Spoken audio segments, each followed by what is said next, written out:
Bacaan Injil hari ini memperdengarkan kepada kita kisah tentang penampakan Yesus kepada kedua murid di jalan menuju Emmaus.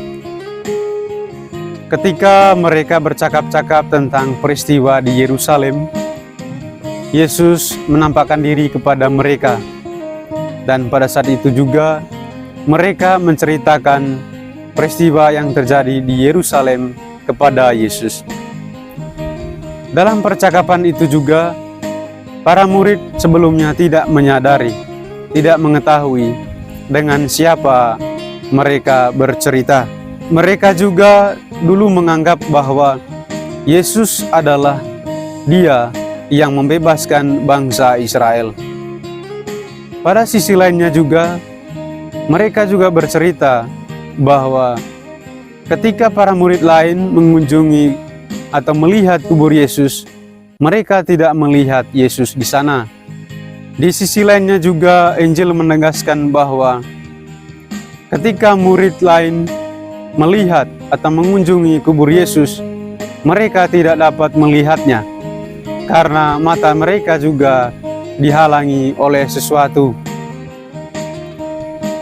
Saudara-saudariku yang dikasihi Tuhan, seringkali kita menuntut, bahkan memohon atau memaksa Tuhan untuk mengabulkan segala keinginan kita. Pada sisi lainnya, ketika kita mengalami peristiwa yang menyenangkan, yang membahagiakan, bahkan yang membuat kita bersuka cita, kita lupa bahwa segala sesuatu itu merupakan campur tangan Allah. Tetapi justru kita sungguh-sungguh menikmati apa yang menyenangkan hal-hal duniawi itu. Kita selalu bersikap cepat ketika kita menghadapi hal-hal yang menyenangkan jasmani atau duniawi kita. Tetapi ketika kita menangkap, mendengarkan, menyadari kehadiran Tuhan, justru kita begitu lambat.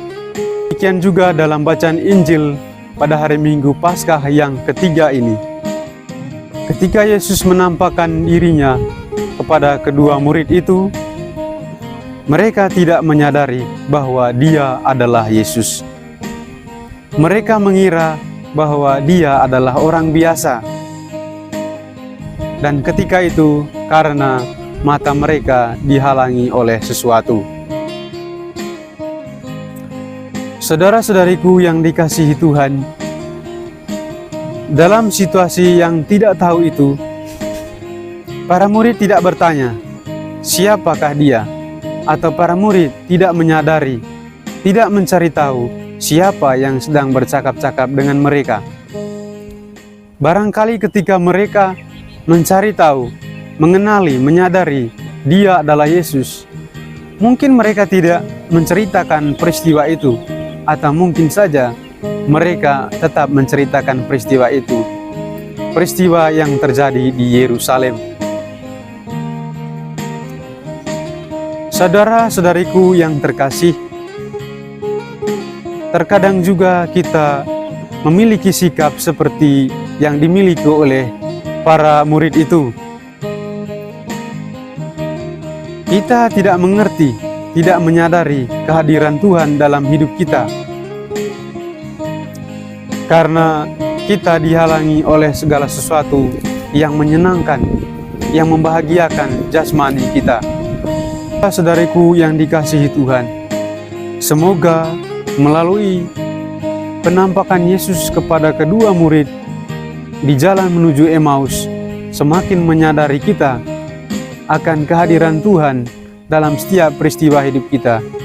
Kita menanggalkan segala sesuatu yang menghalangi untuk menemukan, untuk menyadari kehadiran Tuhan dalam hidup kita.